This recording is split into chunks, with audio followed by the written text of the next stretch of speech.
text comes from Luke, the 23rd. Look at them, they so fancy. 23rd chapter and the 34th verse. And I will use, for the few moments that I have before you, the subject, the ultimate hashtag.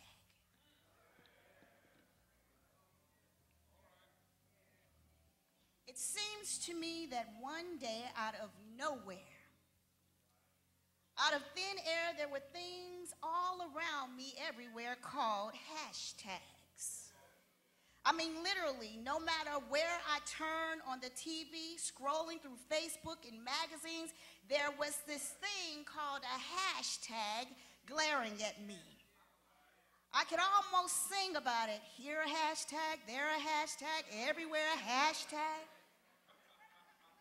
I mean, hashtags were in abundance, and because they had seemingly appeared out of nowhere for me in my life, I couldn't figure out for the life of me, why does everybody keep calling this thing that looks like a pound sign a hashtag? And then I came to discover that in the same way that Bell South is now AT&T, and Super Sugar Crisp is now Golden Crisp, and the same way that we were once calling Kentucky Fried Chicken just that, but now we call it KFC. And in the same way that Sean Combs has had an identity crisis, taking himself from Sean Combs to Puff Daddy to P. Diddy and now Diddy, somebody got the bright idea to change what we have known as the number sign in mathematics, the pound sign on the telephone, and perhaps even the symbol denoting the sharp pitch in music to a hashtag. SMH.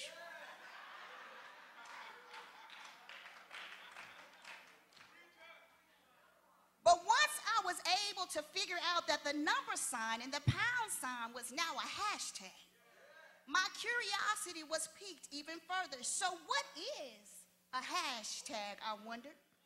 And more importantly, what does this hashtag do?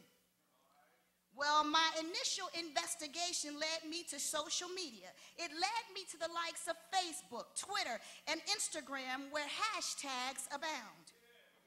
You see, a hashtag is any combination of characters led by a hash symbol. For you more seasoned saints, basically, it's the pound sign followed by a group of words, LOL. For example, some of you are tweeting right now, hashtag 7 last words of Jesus. Or maybe right now you're posting on Facebook, hashtag, I hope she don't stay up longer than her time limit.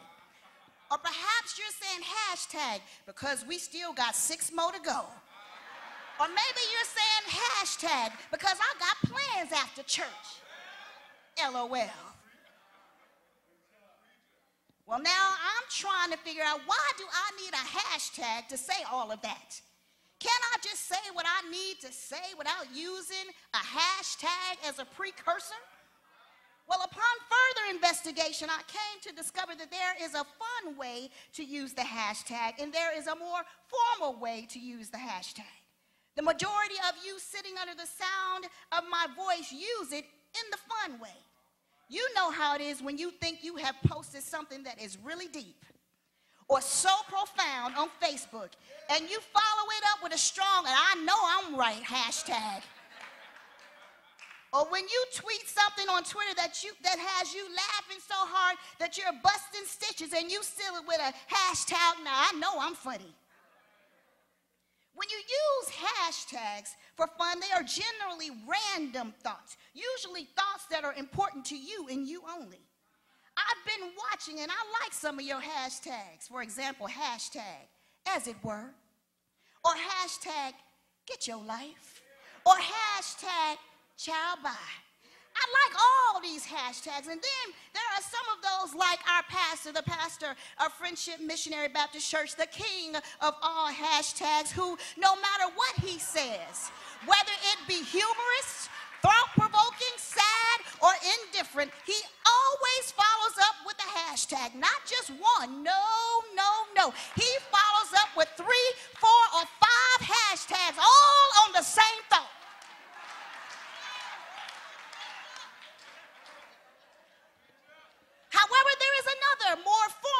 of using hashtags. When hashtags are used, hashtag sit down.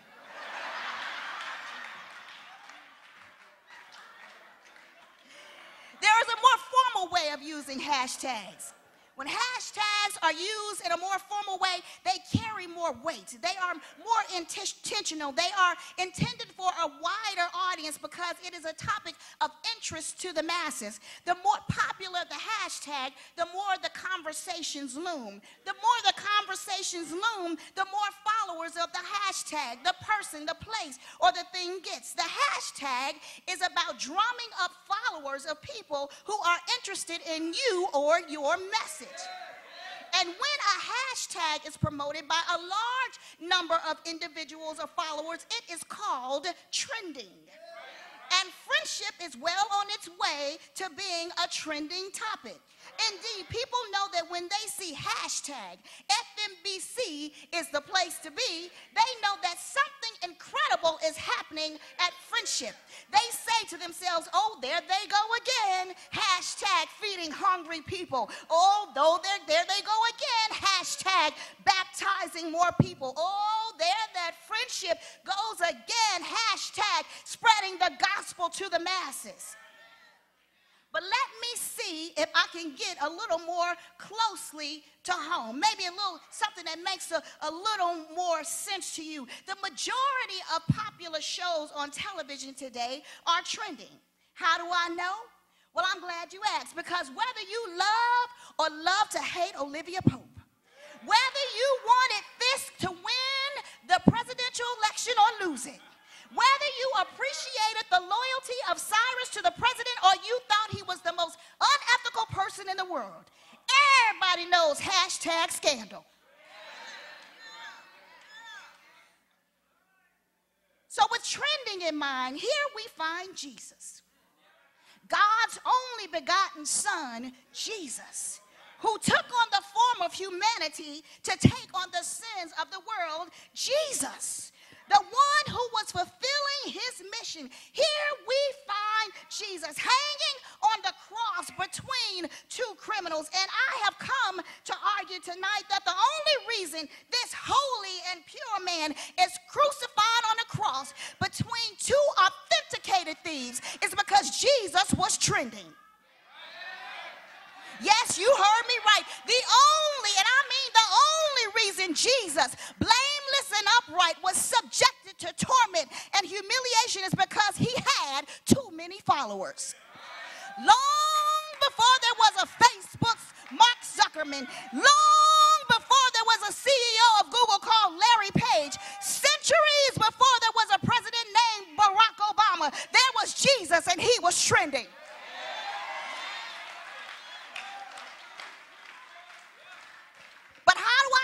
Jesus was trending? What made him hashtag worthy? Well, our text today suggests that there are three ways that we can tell that Jesus was trending. The first way we can tell that Jesus was trending is because he was being persecuted without cause. The Bible says that Jesus was led to Golgotha's hill and sandwiched between two criminals. Now note that the Bible is clear, Pastor Gilmore, that the man on the right and the man on the left were scoundrels. But the man in the middle was blameless and innocent. The man on the right and the man on the left, Pastor Gilmore, deserved to be crucified. But Jesus had done nothing to be there. His only crime was that he was concerned for the people. And you will always know when you're doing what's right in the eyes of God, because when you do, the enemy is sure to come at you at full throttle. Jesus had too many followers. He was trending, and his enemies couldn't handle it. So they sought to kill him, plain and simple. They were hating on Jesus. And the one thing I found out in my almost 41 years of living is that when you will always know when you're trending, because people will begin to hate on you for no justifiable reason. People will begin to hate on you without explanation. But when they do, I want you to be encouraged and to know that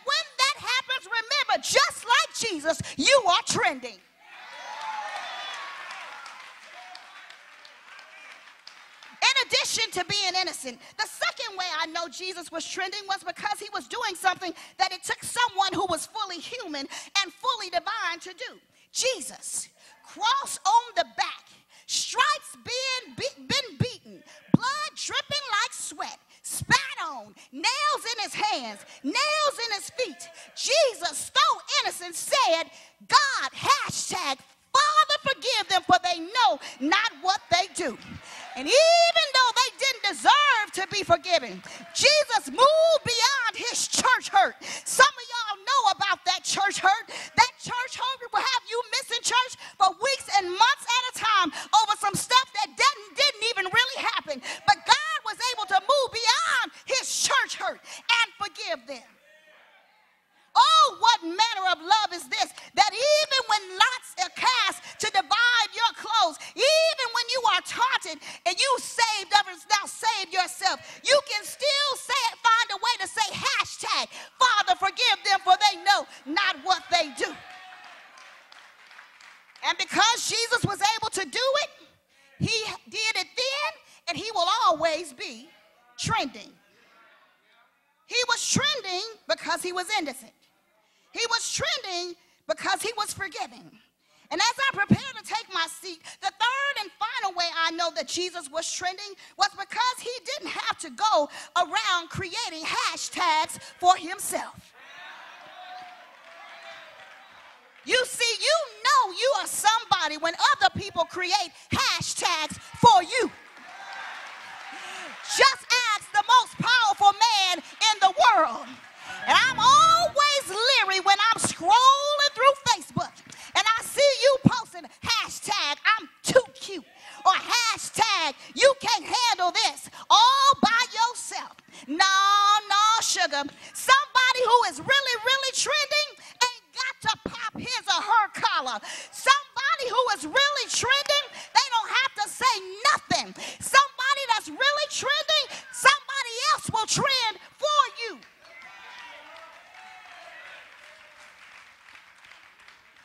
And in my theological imagination, I believe that's exactly what happened with Jesus. People in and throughout the city started hashtagging all over Jerusalem. And maybe, just maybe, if the folks had just kept quiet and about his dealings with them, and if they had just gotten healed and went home and shut up and sat down and told no one, if they had just been fed and kept it to themselves, but then they weren't able to do it. And I get it. When God does something through his son Jesus the Christ that is supernatural, that